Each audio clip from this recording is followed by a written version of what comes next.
Sama kita datang kepada Tuhan. Terima kasih Tuhan untuk hari baru dan kasih-Mu yang luar biasa. Saat ini kami datang dengan hati bersyukur untuk memuji dan menyembah Engkau Tuhan. Sekarang bila hadirat-Mu memenuhi tempat ini Tuhan. Bangkitkan iman dan sukacita kami semakin tinggi lagi Tuhan. Dan kami siap meninggikan nama-Mu. Yesus kami yang hidup. Sama-sama katakan amin.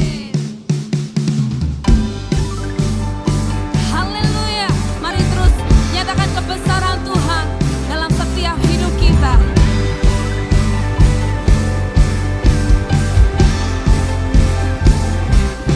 Pujian syukurku ku naikkan bagi-Mu, kasih dan rahmat-Mu tercurah.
Tiba saatnya kita memberikan persembahan yang terbaik pagi hari ini.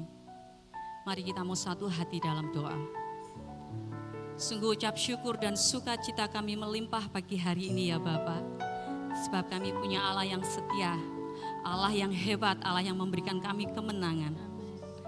Ini ucapan syukur setiap kami Tuhan. Kami memberikan persembahan ini yang terbaik. Mari Roh Kudus pimpin setiap kami untuk kami dapat memberikan yang terbaik. Sebab kami memberi dengan sukacita Tuhan. Dan kami percaya persembahan kami berguna untuk pelebaran kerajaan-Mu.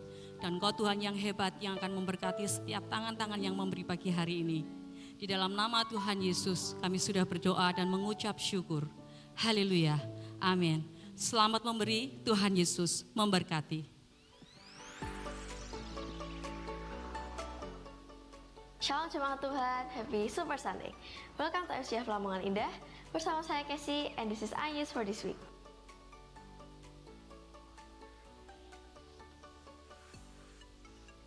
Prayer akan diadakan hari Selasa jam 7 malam di gereja. Ibadah Super Youth akan diadakan setiap hari Sabtu jam 6 sore di gereja.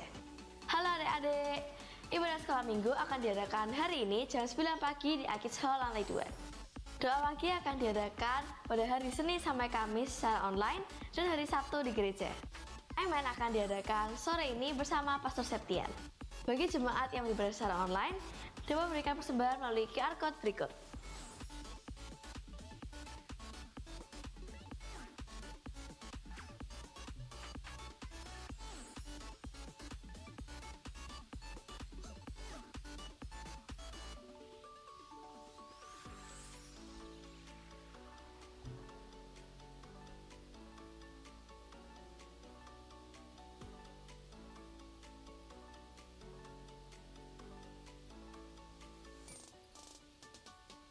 Demikian iNews untuk minggu ini. Ikuti terus perkembangan gereja melalui YouTube, Instagram, dan TikTok. And don't forget, people is our mission, connect with God and make disciples. Alive in culture. Selamat melanjutkan beribadah, Tuhan Yesus memberkati.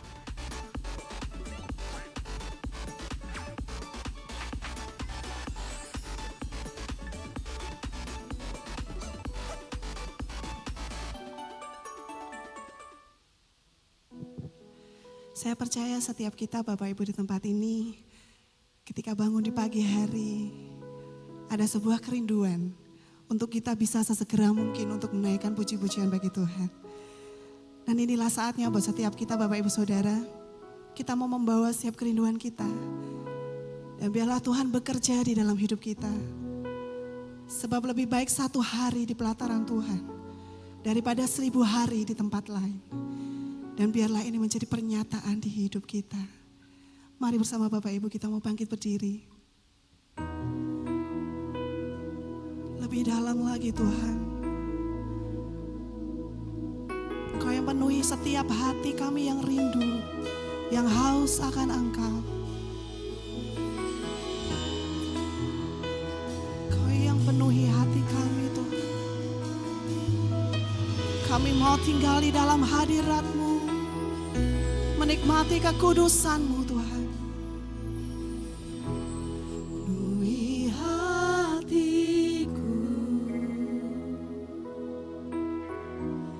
dengan hadir-Mu. Ku rindu memandang wajah-Mu oh Tuhan di dalam kekudusan-Mu.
kami angkat. Ya, ini tanda kami ucapan syukur kami, sembah kami Tuhan.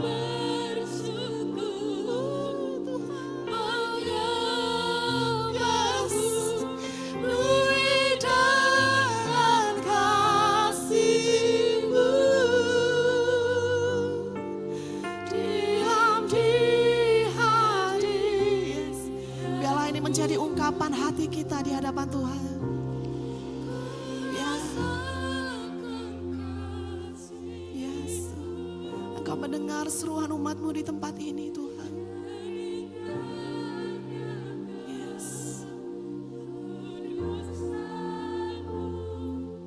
Engkau yang penuhi dengan kasih-Mu Tuhan.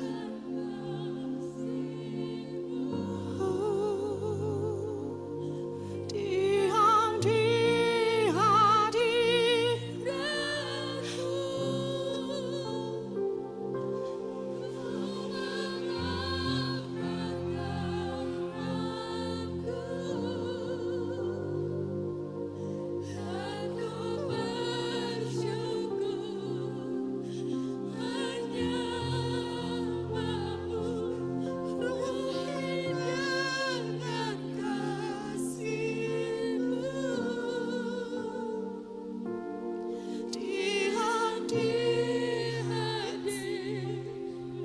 Ayo Ma Tuhan, katakan lagi.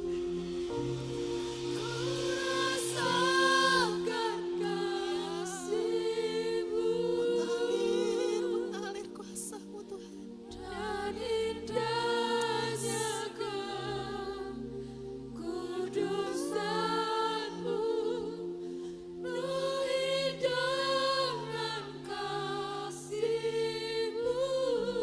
Kasih-Mu tercurah di tempat ini Tuhan.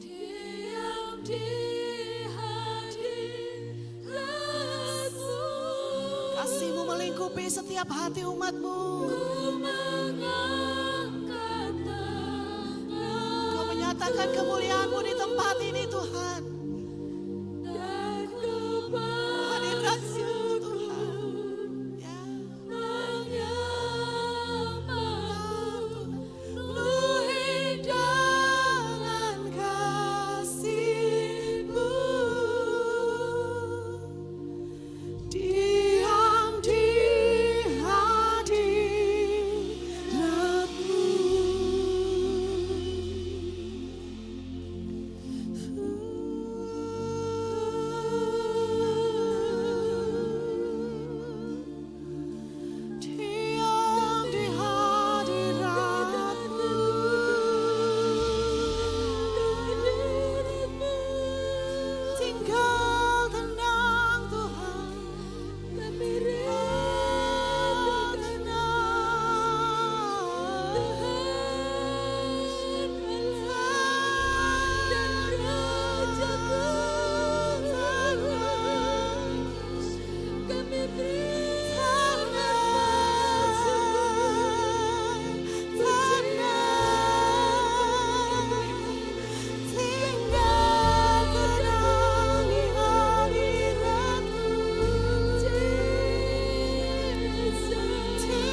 bahwa waktu ini adalah waktu kita.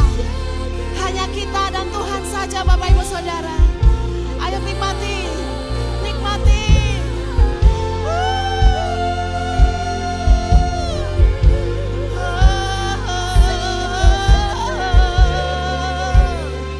Nyata Kau Tuhan di hidup kami. Diam dan tenanglah sebab Dialah Allah. Diam dan tenanglah sebab Dia Tuhan.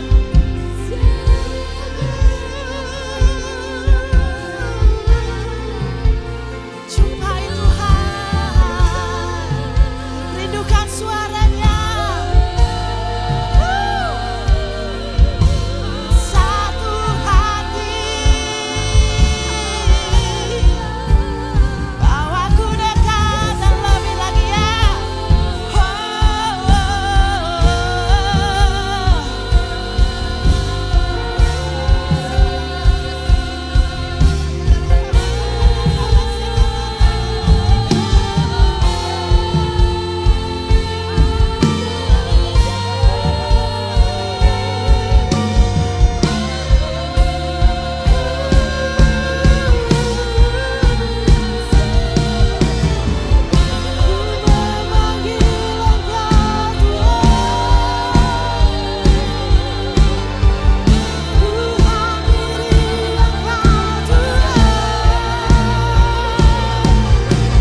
ta kase kere be hebe kiala kase ebe kiara ta kose. Ide hebe kiore te kiara ma kiara ta so ebe la ata asene me eme la ata ole ebe. Hieme gemene me hamaya ma kose kere te kiara ta kose kiala rata apase. Hine me rapa sene me rapa kiara ta kose kere me kose kiara ta se kere te se ebe la hapa kere pe. Hine me kiara pasene me ta kiara pa. Dia berkata, Tuhan naka nama kiere pekese eme kiara tase. Kiara pasene me himela hiyama hama kone me kiere te kose repe epe ama kiere pe. Ipe pe kiere te kose epe kole ekene me hama kone eme la hapese. Ite kole e kiere te hase epe kiere pe. Hiene me hamata ala kiara pasene me rete. Hiamo kiere te hapase kiara pase. Tuhan berkata, hai anakku, buka hatimu, penuhi hatimu dengan pujian, ucapan syukur dan penyembahan. Buka hatimu, lembutkan hatimu, selalu datang kepadaku dengan kerendahan hati. Shekeneme amakone te kese ebe apa kiere te kose keneme hamate. Ineme eme lakone te heme sekelerebe. Tetap percaya, eneme eme amate. Dia berdiri di depanmu, keneme leete kiara tase neme te hole kiara tase. Siapa kau lihat dalam hidupmu keneme kiole hamase neme kerebe. Serahkan di hadapan kakiku. Kita kiere tase kiala tase. Sebut nama Tuhan dalam nama Yesus. Yesua hamasiene me rapakone te kele te kose eme kiara tase. Ine koheme la hamasene me te kone me te epele kene me se. Sebab aku hanya ingin anakku bersuka cita di dalam Dia Yesus Tuhan Allahmu. Kene me te kele te kose kene me te kiala tase epela ata kone me te se. Shikene me emela habase kiara taso kene me te se. Lakase nikmati damai sejahtera Tuhan. Nikmati damai sejahtera Tuhan. Nikmati hadirat Tuhan. Nikmati penyertaan Tuhan. Nikmati kehadirannya. Jangan pernah sia-siakan kehadirannya. Ajak Roh Kudus. Roh Kudus penolongmu. Roh Kudus penolong yang disediakan Tuhan untuk setiap kita anak-anaknya.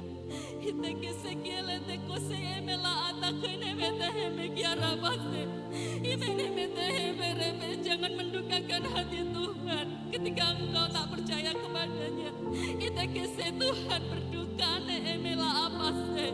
sebab Dia Tuhan yang merencanakan segala yang terbaik untuk setiap kita anak-anaknya.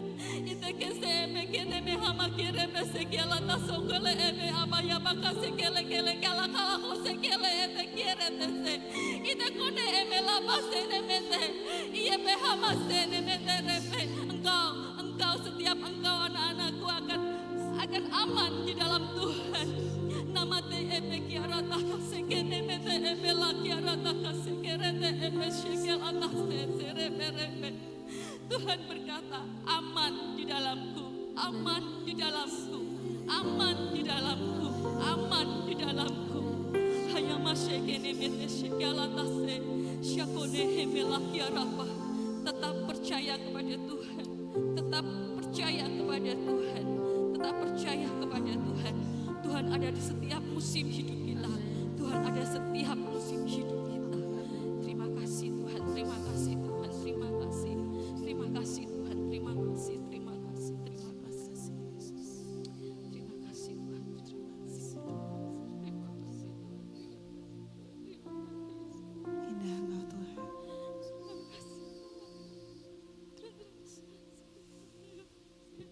Dalam ketenangan jiwa ini Tuhan. Dalam damai sejahtera ini Tuhan.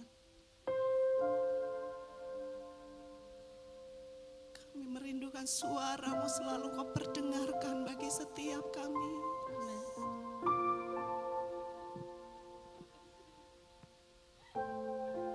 Kami mau beri hati lebih luas lagi Tuhan. mendengar suara-Mu.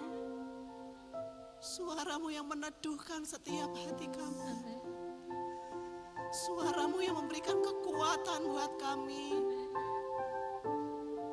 Suara-Mu yang mengatur setiap langkah kaki kami, Tuhan. Ya,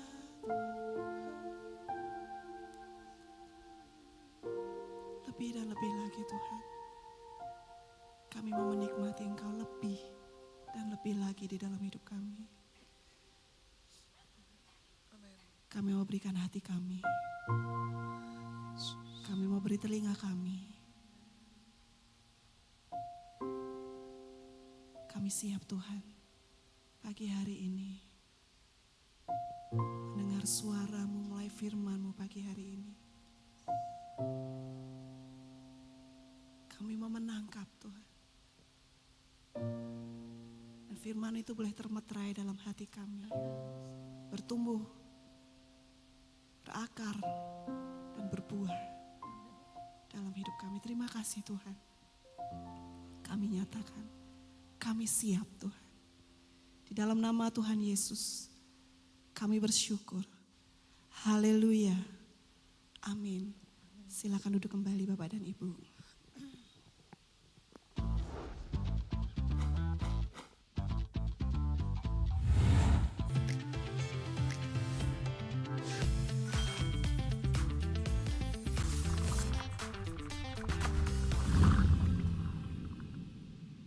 Selamat pagi Bapak Ibu sidang jemaat yang dikasihi Tuhan. Selamat kita datang ke rumah Tuhan untuk beribadah dan menikmati kebaikan Tuhan.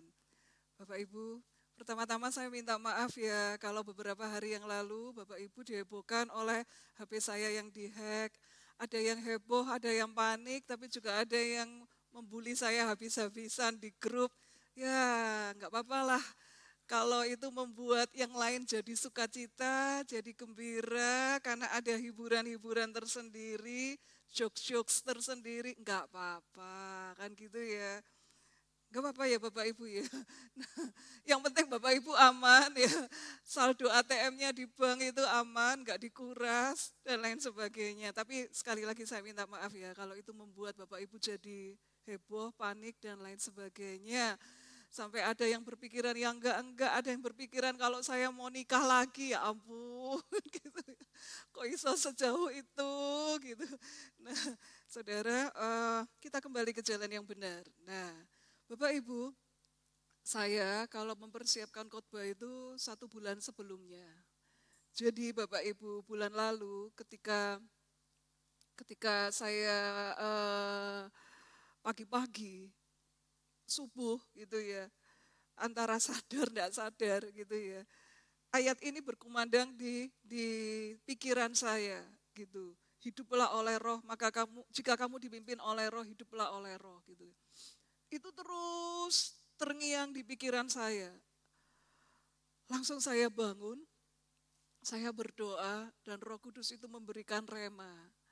Ya, memberikan rema itu bulan lalu. Dan rema ini yang akan kita dengar pagi ini, apa keinginan Tuhan dalam hidup kita. Tuhan ingin supaya kita hidup dipimpin oleh Roh Kudus, seperti apa itu. Galatia 5 ayat 25. Jikalau kita hidup oleh roh, baiklah hidup kita juga dipimpin oleh roh. Ya. Ayat ini pendek. Jika kita hidup oleh roh, baiklah hidup kita juga dipimpin oleh roh. Kata dipimpin itu stoikeo. Dalam bahasa Yunani stoikeo. Stoikeo itu artinya kalau kita katanya hidup oleh roh, kamu harus dipimpin oleh roh. Dipimpin itu stoikeo. Itu artinya berjalan dalam barisan, berjalan mengikuti langkah, berjalan dalam barisan, berjalan mengikuti langkah orang yang di depannya. Nah, hal pertama berbicara tentang berjalan dalam barisan, berjalan mengikuti langkah. Hal yang pertama yang perlu kita pelajari adalah kita menjaga kecepatan langkah kita. Bapak Ibu, kalau generasi saya, waktu saya masih SD, saya diajari PBB, pelajaran baris berbaris. Saya tidak tahu di generasinya Bapak Ibu apa masih diajari pelajaran baris berbaris, gitu ya. Itu bagiku itu pelajaran yang paling nyebelin. Ya, pelajaran yang paling nyebelin, membosankan dan lain sebagainya. Tapi ternyata PBB, pelajaran baris berbaris itu dilakukan wajib dalam dunia militer. Saudara, dan kalau di Jepang itu dilombakan pelajaran baris berbaris. Saking ya Bapak Ibu itu adanya di YouTube ya. Kalau saya putarin di sini itu pasti kena ban gitu. Enggak boleh memutarkan YouTube di pasti nanti apalagi kalau di live streaming kena ban. Gitu ya. Dilarang gitulah pokoknya begitu. Nah, tapi saudara, cobalah kita bayangkan ya, pelajaran baris berbaris, polisi berbaris atau paskibra, pasukan pengibar bendera berbaris, dia itu harus menjaga kecepatan langkahnya dengan teman-temannya.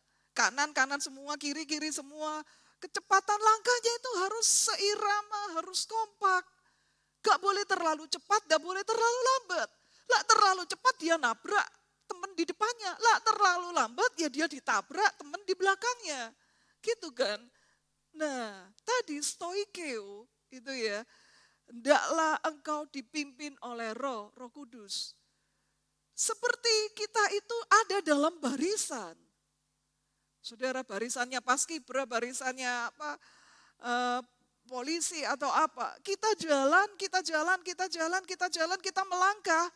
Itu langkah kaki kita, kecepatannya itu harus seirama dengan pimpinan Roh Kudus. Gak boleh terlalu lambat, jangan terlalu cepat. Saudara, ini kita jaga kecepatan langkah kita. Seperti apa atau menjaga kecepatan langkah? Yaitu tadi, jangan terlalu cepat, jangan terlalu lambat. Kenapa? Kalau kita melangkah terlalu cepat, itu menyebabkan kita nggak bisa menikmati janji Tuhan secara maksimal karena keburu-buru. Kita nggak bisa menikmati janji Tuhan secara maksimal karena kita, ya naluri manusia itu pengennya gitu. Oh, nang cepet toh Tuhan, nang cepet toh Tuhan, cepet toh Tuhan. Seperti itu. Contoh, orang yang langkahnya terlalu cepat. Belum saatnya dia itu melangkah secepat itu, tapi dia keburu-buru, pengen cepet. Nah, saudara, contoh, Sarah.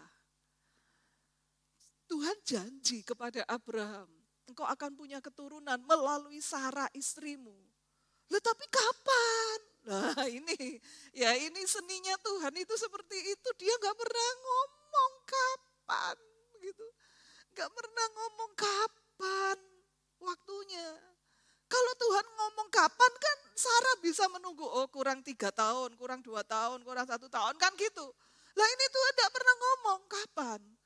Saudara, dan kemudian Sarah terburu-buru. Ini loh Hagar, aku berikan kepadamu. Kan katanya kan Tuhan memberkati engkau akan jadi bapak yang besar. Kan pokoknya kamu punya anak melalui benihmu. Nah Sarah seperti itu pikirannya. Karena dia nggak sabar nunggu janji Tuhan. Akhirnya ini loh, kalau terlalu cepat menyebabkan tidak bisa menikmati janji Tuhan secara maksimal. Ya memang ujung-ujungnya Sarah ya nanti bisa punya anak, Ishak, anak perjanjian. Tapi harus ada drama-dramanya itu. Karena kalau terlalu cepat itu pasti ada drama-dramanya itu. Dia harus bersaing dengan Hagar. Dia terluka karena sikapnya Hagar dan juga dia melukai Hagar. Belum lagi sampai sekarang kita melihat dampaknya dari keputusannya Sarah itu sampai sekarang kita keturunan Ishak mendapat dampaknya. Loh ini loh Bapak Ibu, bisa menikmati janji Tuhan, bisa. Tapi ada dramanya itu. Harusnya nggak perlu pakai Hagar, nggak perlu pakai drama-drama seperti itu. Tapi kenapa hidup kita penuh drama? Kenapa? Ada konflik ini, ada konflik itu, ada gini. Lah karena kita terburu-buru, nggak sabar. Nah ini loh saudara, menjaga kecepatan langkah, ya, menjaga kecepatan langkah kita, ya. Jangan terlalu cepat. Lah cepat kamu nabrak orang di depanmu, ada dramanya nanti. Sarah terburu-buru sehingga akhirnya dia ngalami seperti itu. Dia ngalami drama, dia ngalami bagaimana itu di madu itu seperti apa. Lah wong memang keputusannya dia sendiri. Saudara, Bapak Ibu, berapa sering kita itu juga pengennya cepat-cepat, pengennya instan, pengennya kapan tuh Tuhan, kapan tuh Tuhan. Gitu. Terus akhirnya kita ngambil keputusan sendiri, kita merasa keputusan ini benar. Ya memang ujung-ujungnya seperti kayak Sarah, ya ujung-ujungnya dia nanti ya tetap punya anak sih, tetap lahir Ishak. Tapi ada dramanya.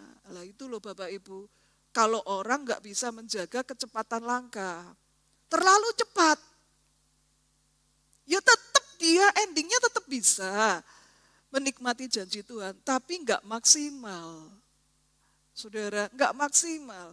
Hati ini harus berapa tahun dia terluka karena Hagar dan Hagar terluka karena dia.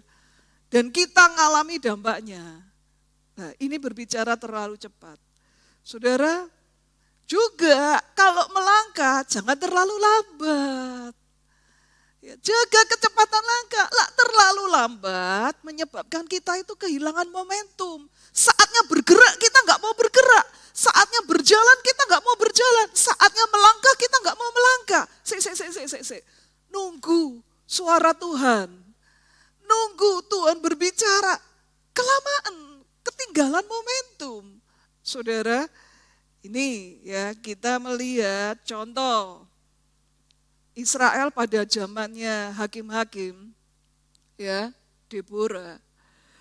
Deborah hidup pada zaman orang Israel dijajah oleh Midian selama 20 tahun. Deborah hidup di mana di zaman para pria di Israel tidak berani berperang. Para pria di Israel tidak berani mengalahkan musuhnya. Next. Kemudian Tuhan itu ngomong ke Deborah, ini saatnya untuk perang. Pasti menang. Saudara, Bapak Ibu bisa baca dalam Hakim-Hakim pasal 4. Nah, di situ Deborah itu manggil Barak, panglima perang Israel. Barak, Tuhan itu menyertai engkau. Tuhan itu berbicara, kumpulkan Bani Zebulon Naftali. Nanti Tuhan akan menggerakkan itu orang Midian dengan segala pasukannya. Tapi engkau bisa mengalahkan mereka.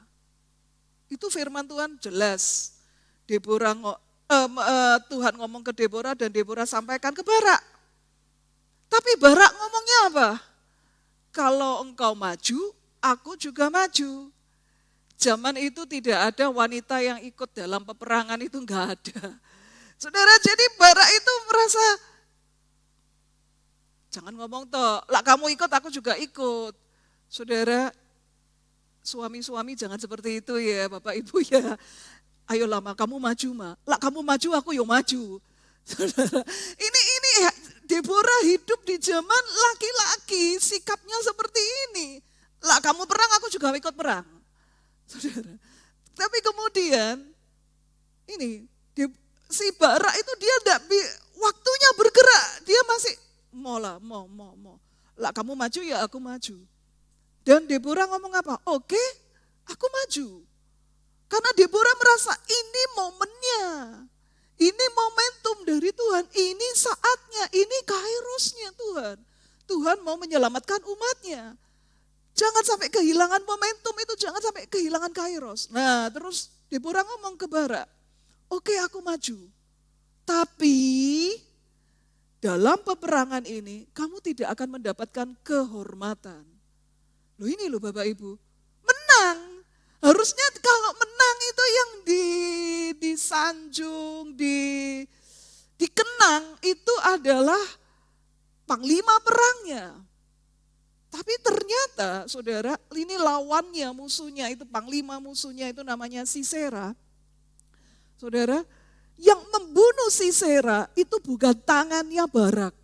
Tapi yang membunuh Sisera, ya Sisera itu musuhnya, ya, panglima perang musuh, panglima perang Midian. Yang membunuh itu adalah tangan seorang wanita. Tangan seorang ibu rumah tangga. Loh, ini loh Bapak Ibu, kalau kita itu berlambat-lambat, kita kehilangan momentum. Menang, ya menang. Tapi yang dipuji-puji, berbahagialah Yael. Dia adalah seorang wanita yang dipuji-puji itu Yael, ya itu tadi. Wanita Israel, ibu rumah tangga yang mengambil patok kemahnya, mematok ini, menancapkan itu di pelipisnya Barak. Ketika Barak itu lari dan ketika Sisera, panglima musuh. Ketika Sisera itu melarikan diri dari pertempuran, ketika Sisera dikejar-kejar oleh Barak, dia melarikan diri, dia mampir ke kemahnya Yael. Kamu yang tunggu ya di depan pintu ya. Oh iya enggak apa-apa Tuhan. Kasih aku minum, dikasih susu gitu. Terus karena dia kecapean, aku mau tidur ya. Nanti kamu yang tunggu di depan pintu. Kalau ada orang Israel yang cari, ngomong gak ada. Ini Sisera. Ketika dia tidur sangat nyenyak. Yael, ya wanita Israel itu, Yael menancapkan patok tenda itu ke pelipisnya Sisera. Musuhnya Israel, panglima perang musuh. Saudara, ayo jangan terlalu cepat kayak Sarah, tapi jangan terlalu lambat kayak Barak. Udah jelas-jelas, ayo perang. Mau lah kamu ikut ya aku ikut. Saudara, kadang-kadang kita kan seperti itu. Ayo pelayanan. Aku tak berdoa dulu. Loh. Suruh pelayan. Aku tak berdoa dulu. Apa itu namanya itu ya? Kayaknya rohani banget gitulah. Aku tak berdoa dulu. Ayo pelayanan. Sebentar ya. Aku tak nunggu suara Tuhan dulu. Bapak Ibu, Tuhan itu bisa berbicara melalui hambanya ketika berkhotbah. Melalui Bapak Ibu baca Alkitab. Atau melalui teman, melalui orang, melalui keluarga kita juga bisa. Ketika misal saudara, anak saya itu menasehatin saya, kenapa mama bersikap seperti ini? Saya itu langsung sadar, dek. Iya, Tuhan pakai dia untuk menasehatin aku. Ampuni aku Tuhan, aku tidak akan bersikap seperti ini lagi. Ya, oke, mama akan berubah, gak akan bersikap seperti itu lagi. Saudara, ayo kita belajar untuk peka. Kadang-kadang Tuhan itu berbicara melalui anak kita, melalui pasangan kita, melalui saudara seiman, pemimpin. Ayo bergerak, ayo maju. Jangan saya tak berdoa dulu. Bentar ya, tak dulu. Jangan. Saudara, ayo maju, ayo bergerak. Kalau saudara tidak bergerak, tidak maju, Tuhan bisa pilih orang lain. Harusnya Tuhan itu mau mengangkat kita, tapi enggak jadi. Tuhan pilih orang lain yang kita anggap, aduh dia kan cuma ibu rumah tangga, gak iso perang. Aku yang mengalahkan semua itu, aku yang mengalahkan prajurit Midian.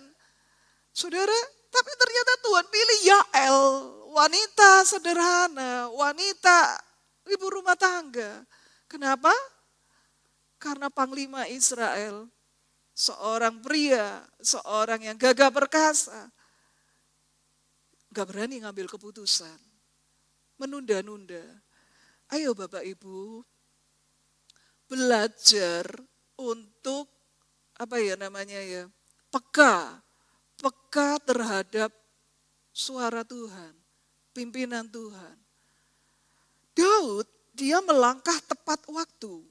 2 Samuel 5 ayat 24 mengatakan, dan bila engkau mendengar bunyi derap langkah di puncak pohon-pohon kertau itu, maka haruslah engkau bertindak cepat. Sebab pada waktu itu Tuhan telah keluar berperang di depanmu untuk memukul kalah tentara orang Filistin. Ini momentumnya Tuhan. Bila engkau mendengar derap bunyi langkah di puncak-puncak pohon kertau itu, kertek gitu ya, bunyi berderak-derak gitu. Haruslah engkau bertindak cepat. Bertindak segera, karena waktu itu Tuhan sudah keluar perang. Kalau udah keluar, Tuhan sudah keluar perang, ayo ikuti, ayo melangkah. Berapa kali kita itu enggak berani melangkah, enggak berani ngambil keputusan. Kita ya itu sembunyi di balik alasan yang rohani. Aku tak berdoa dulu. Aku tak saya tak berdoa dulu, saya tak dengar suara Tuhan dulu gitu. Padahal Tuhan mau kita berjalan, kita melangkah. Saudara, saya kan pernah cerita, bahkan mungkin saya ulangi. Ketika almarhum itu enggak ada, saudara, keputusan untuk menjadi gembala di sini itu kan satu keputusan besar buat saya. Satu keputusan besar kan. Enak buat saya untuk pulang ke Surabaya. Tapi saya enggak berani menuruti emosiku yang waktu itu enggak stabil. Emosi saya yang enggak stabil lah. Ya, saya enggak berani untuk nuruti ini emosi. Sehingga walaupun keluarga besar termasuk papa ngomong, pulang ke Surabaya. Gembalakan gereja di Surabaya. Pulang ke Surabaya. Saya ngomong ke papa, Pak, tunggu keputusannya ya Pak. Keputusannya Pastor Budi sebagai gembala senior. Soalnya Pak, baru kali ini loh, pastornya FGF meninggal itu baru kali ini. Pastornya FGF itu kan muda-muda, masih 50-an, muda-muda. Jadi gak ada yang meninggal itu, gak ada, baru kali ini. Jadi mereka pun juga bingung, kalau aturannya GPDI, pendeta meninggal, istri naik, otomatis. Lah kalau ini, kan aku enggak tahu.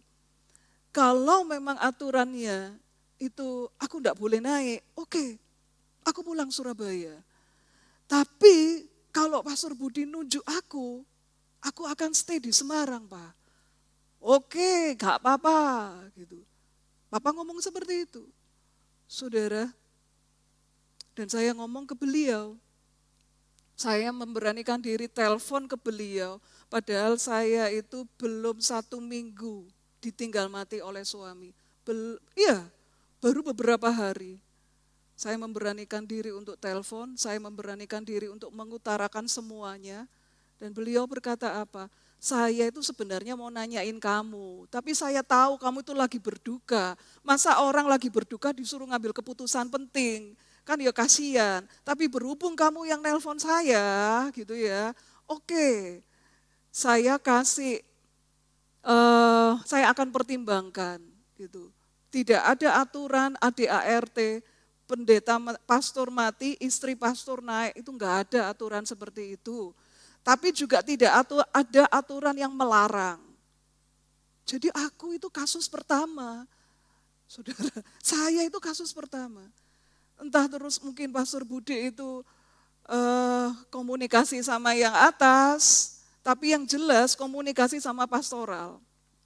Sama pastoral, bagaimana gini, approach-nya Pastor Budi ke pastoral di sini. Dan mengambil kesimpulan, oke, semua keputusan di dirimu. Pastoralmu setuju, sekarang tergantung kamu. Saudara, ketika dalam kondisi seperti itu, Bapak Ibu, itu enggak langsung loh Pastor Budi memutuskan besoknya ngomong, oke gini, enggak saudara. Nunggu berapa ya? 2 minggu lah gak salah. Selama 2 minggu itu tiap hari papa itu nelponi saya. Ya apa? Pastor Budi wes telepon belum? Belum ya Pak. Alah wis salah. Bojai. Iku yo dia itu gak kira kamu dinaikno jadi gembala di gereja. Gak kira. Gak mungkin. Dia mau ngomong mbek kamu iki sakno karena kamu tuh baru kepaten, sakno. Makanya dia ndak mau, tapi dia ngolor-ngolor waktu. Udahlah wes, pulang aja di Surabaya. Wes salah pulang aja, itu apik, lebih apik. Ini loh Bapak Ibu, jangan terlalu cepat, jangan terlalu lambat. Sek tapa, aku belum ditelepon. Kenapa kamu ndak telepon aja? Ya kamu tuh telepon lagi. Gimana Pastor keputusannya? Enggak berani Pak, karena dia ngomong dia yang akan nelpon aku, bukan aku yang nelpon dia. Dia yang akan nelpon. Saudara, dan benar. Ya mungkin 1 mingguan setelah itu, baru saya ditelepon dan dia mengambil keputusan seperti ini. Saudara, Bapak Ibu, bagi saya ya, kalau atasan itu komen apa, memberikan masukan apa, komen apa, kritikan apa, bagi saya itu mewakili Tuhan ngomong ke saya, memberi nasihat ke saya. Bapak Ibu, ayo dalam hidup kita jangan terlalu cepat, jangan terlalu lambat. Kemarin ini loh saudara, ibadah youth. Ada anak youth yang saya deketin. Ayo pelayanan gitu. Ayo pelayanan. Enggak lah pastor. Saya ini tahu diri lah. Lu kamu kan punya potensi. Enggak lah. Lah kenapa kok enggak? Aku nunggu Tuhan berbicara sama aku. Lah kok rohani men ya. Wong aku aja gak bisa dengar suara Tuhan secara audible kok.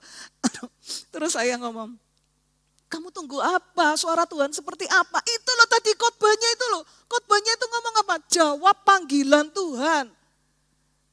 Ini sekarang Tuhan manggil, tinggal kamu tuh jawab ya. Gitu dong. Kalau aku ngomong sama kamu ini berarti Tuhan memanggil. Coba kamu pertimbangkan, dulu kamu kepingin kuliah di luar kota, ternyata kamu tetap di Semarang. Itu berarti suara Tuhan kamu mengarahkan kamu tetap di sini. Sekarang ayo pelayanan. Saudara, dan akhirnya dia nurut. Dijadwal ya bulan depan Desember. Oke, loh. Saudara, jangan terlalu lambat. Sebab itu Bapak Ibu tentang ketepatan waktu, Yesus memberikan teladan. Yesus itu umur 12 tahun sudah bisa diskusi dengan ahli Taurat orang-orang Farisi. Tapi Yesus menunggu sampai dia umur 30 tahun. Dia tidak mau terlalu cepat. Wah kan viral kalau zaman sekarang kan. Anak umur 12 tahun bisa diskusi dengan doktor-doktor, profesor, sekolah teologi. Kan viral, anak umur 12 tahun bukan hanya bisa berkhotbah, bisa debat dengan para doktor-doktor sekolah teologi, doktor-doktor teologi, PhD dan lain sebagainya. Tapi yang Yesus lakukan, dia pelayanan umur 30. Dia tidak mau terlalu cepat. Saudara, ini loh Bapak Ibu, ritmenya ini yang perlu kita latih untuk memiliki kepekaan. Kalau ada orang yang ngajak kita pelayanan, ayo direspon. Ayo ayo direspon. Saudara, kapan ya? 2 minggu lalu kalau tidak salah, saudara, ada saya itu dikontak dari YSKI untuk saya itu khotbah di ibadahnya anak-anak YSKI. Otomatis ya langsung tak tolak. Saya ngomong gini, ini kan pendengarnya anak-anak SMA toh. Iya Bu, iya pastor. Enggak maaf ya. Kalau pendengarnya itu guru-guru aku mau. Tapi kalau pendengarnya itu anak-anak SMA, terus terang aku tidak pede. Loh kok kenapa kok gitu pastor? Terus terang aku enggak pede kalau khotbah di depan anak SMA. Loh wong saya aja loh, gak pernah khotbah di ibadah youth itu. Loh kok sekarang mau khotbah anak-anak YSK itu saat sekolah. Aduh mati aku kan gitu. Loh kenapa kok enggak pede pastor? Karena saya itu orangnya sangat serius kalau berkhotbah. Gini aja. Aku rekomendasikan orang lain aja. Enggak bisa pastor. SMA. Kepala sekolahnya minta pastor yang berkhotbah. Enggak apa-apa pastor. Kita dikhotbahi yang serius juga enggak apa-apa. Saudara. Dan saya merasa, oh oke gitu. Gak gampang loh Bapak Ibu, khotbah di depan anak SMA itu dikacangi lah. Kongko-kongko lah, saya udah bayangin kayak begitu. Kongko-kongko lah, aduh Tuhan tolong Tuhan. Tenan saudara, saya khotbah salah ngomong mereka ketawa semua. Saya khotbah saya salah ngomong gitu ya. Sekarang istilahnya itu kan aduh anak saya berusaha nganuin anak Gen Z tapi salah bicara gitu. Mereka ketawa semua. Ya udah aku positive thinking. Yang penting mereka ketawa berarti mereka fokus. Aku salah ngomong berarti mereka tahu. Kan gitu toh. Ya enggak apa-apa mereka ketawa aku juga ketawa. Aku ya ketawa isin sih kan gitu. Gitu ya. Nah mereka ketawa semua oke enggak apa-apa gitu. Tapi akhirnya mereka dengerin sampai ending. Saudara, ayo belajar untuk peka. Belajar untuk ini loh, menjaga ketepatan langkah. Ini poin pertama. Poin kedua, hidup dipimpin roh itu dalam segala aspek. Semua aspek hidup kita. Ini orang Israel Bapak Ibu. Kayaknya secara jasmani mereka itu dipimpin oleh tiang awan, tiang api. Tiang awan memimpin mereka kemana, mereka ikuti. Tiang api memimpin kemana, mereka ikuti. Kayaknya begitu. Tapi ternyata, kayaknya kayak begitu. Tapi faktanya adalah mereka itu mau merajami Musa dengan batu. Ya tahu berapa kali Musa itu difitnah lah, diprotes lah, mau dirajam batu. Mereka berzinah, mereka protes sama Tuhan. Kayaknya dipimpin roh. Tapi ternyata prakteknya enggak seperti itu. Saudara, banyak kan orang Kristen kayaknya ke gereja. Baca Alkitab ke gereja, baca Alkitab ke gereja. Tapi praktek hidupnya gosip, menfitnah, jelek-jelekin orang, utang gak bayar kan gitu. Apalagi ya, macam-macam lah. Saudara. Sebab itu Alkitab katakan ya, perbuatan daging telah nyata, yaitu percabulan, kecemaran, hawa nafsu, penyembahan berhala, sihir, perseteruan, perselisihan, iri hati, amarah, kepentingan diri sendiri, percideraan, roh pemecah, kedengkian, kemabukan, pesta pora dan sebagainya. Terhadap semuanya itu kuperingatkan kamu, seperti yang telah kubuat dahulu, bahwa barang siapa melakukan hal-hal yang demikian, ia tidak akan mendapat bagian dalam kerajaan Allah. Orang Israel itu loh, daftar dosa segini banyak itu mereka lakukan semua pada zamannya Musa. Kayaknya secara lahiriah mereka nurut kemana tuntunan tiang awan, tiang api. Tapi faktanya ini semua daftar dosa ini dilakukan mereka pada zamannya Musa. Saudara, ayo Alkitab mengatakan Bapak Ibu di dalam kitab Matius, maka jika matamu yang kanan menyesatkan engkau, cungkilah dan buanglah itu. Karena lebih baik bagimu jika satu dari anggota tubuhmu binasa daripada tubuhmu dengan utuh dicampakkan ke dalam neraka. Dan jika tanganmu yang kanan menyesatkan engkau, penggalah dan buanglah itu. Karena lebih baik bagimu jika satu dari anggota tubuhmu binasa daripada tubuhmu dengan utuh masuk ke neraka. Kayaknya ibadah. Tapi kalau di rumah matanya itu ngelihatnya saya nggak gena gitu ya. Situs-situs yang aduh. Kayaknya pelayanan lah di gereja. Kalau di rumah tangannya atau matanya atau mulutnya, saudara, sampai Alkitab itu mengatakan ya dalam 2 Timotius 2. Hindarilah omongan yang kosong dan yang tak suci, yang hanya menambah kefasikan. Perkataan mereka menjalar seperti penyakit kanker di antara mereka, termasuk Himeneus dan Filetus. Kayaknya ibadah, tapi kalau di kehidupan sehari-hari, ini loh, perkataannya itu enggak suci. Entah mengumpat, entah bergosip, entah menjelek-jelekan orang. Alkitab katakan itu lebih parah dari sakit kanker. Saudara, tahukah kita bahwa dosa itu lebih berbahaya daripada penyakit kanker? Papa punya teman, serakan hamba Tuhan. Kasihan Bapak Ibu, dia terkena kanker hidung. Kanker hidung itu mengganggu saluran nafas dan saluran pencernaan.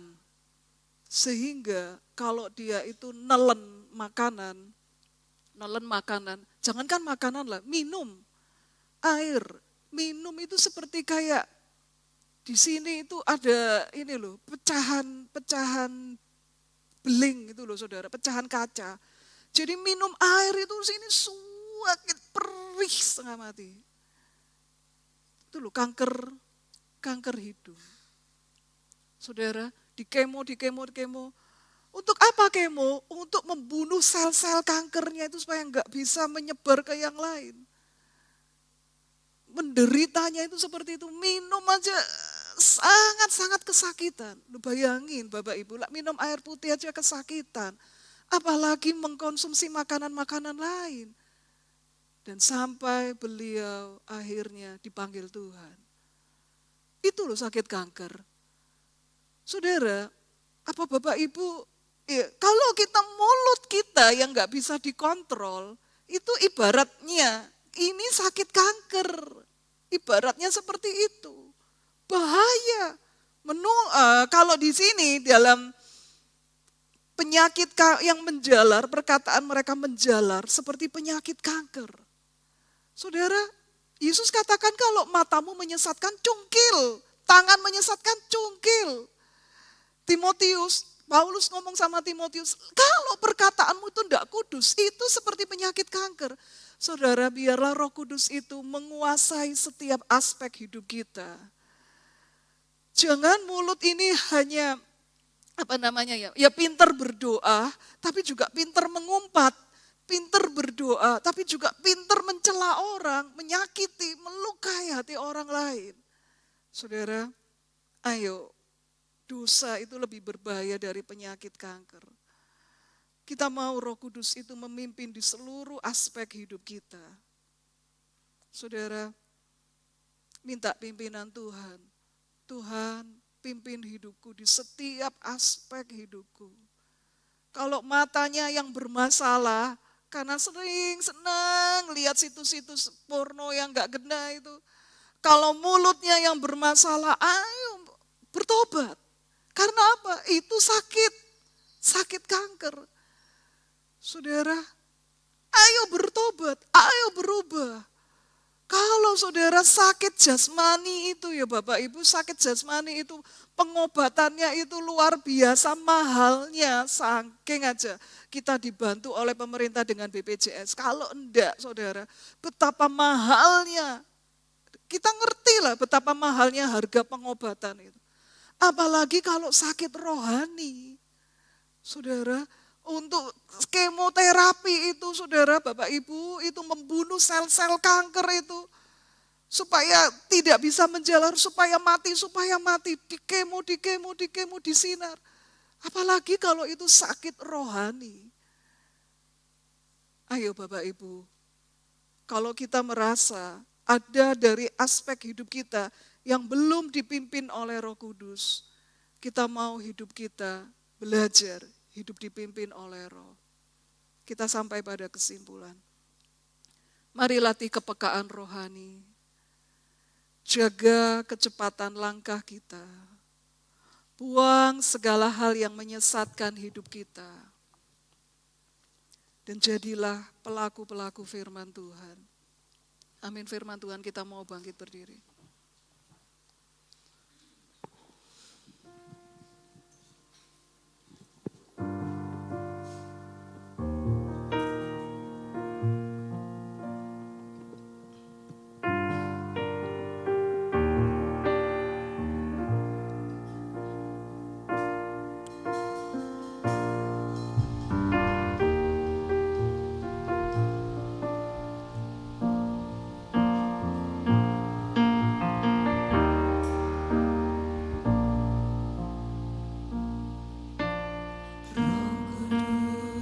Hadir di sini,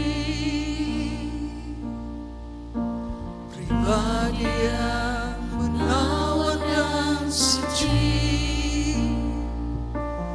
Ku rindu mendekat, mengerti hatimu, berjalan dalam kehendak.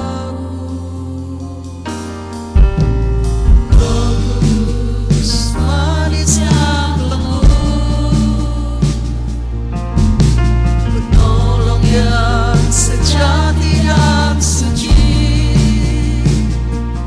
ku rindu mendekat, mengerti hatimu, berjalan dalam kuasa-Mu, berjalan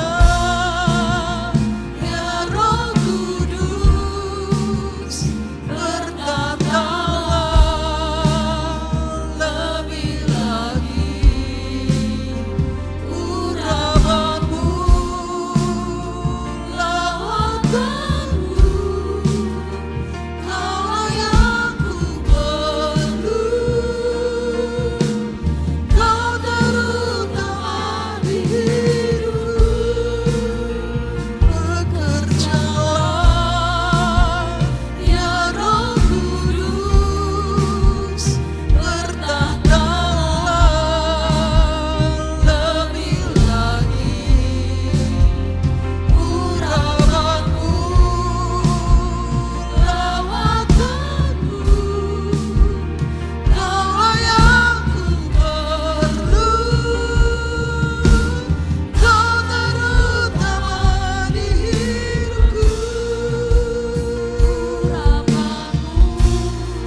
supaya kami hidup sesuai dengan kehendak-Mu, sesuai dengan pimpinan-Mu, sesuai dengan langkah-Mu. Kami mau belajar untuk peka terhadap suara-Mu. Kami mau belajar untuk mengikuti Tuhan kehendak-Mu. Pimpinlah di setiap aspek hidup kami. Terima kasih Tuhan. Terima kasih Roh Kudus. Ajari kami untuk peka kehendak-Mu Tuhan. Terima kasih. Mari sama-sama kita mengangkat tangan kita untuk menerima berkat dari Tuhan.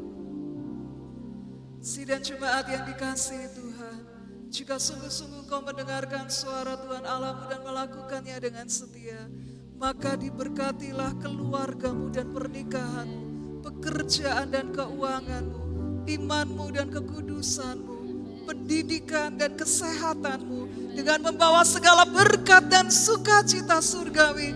Tuhan memberkati dan melindungi engkau. Tuhan menghadapkan wajahnya kepadamu dan beri engkau kasih karunia.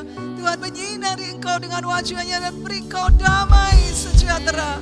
Berkat dari Allah Bapa, cinta kasih dari Tuhan Yesus Kristus, dan persekutuan dengan Allah Roh Kudus akan senantiasa memimpin kita mulai hari ini sampai Maranatha. Haleluya.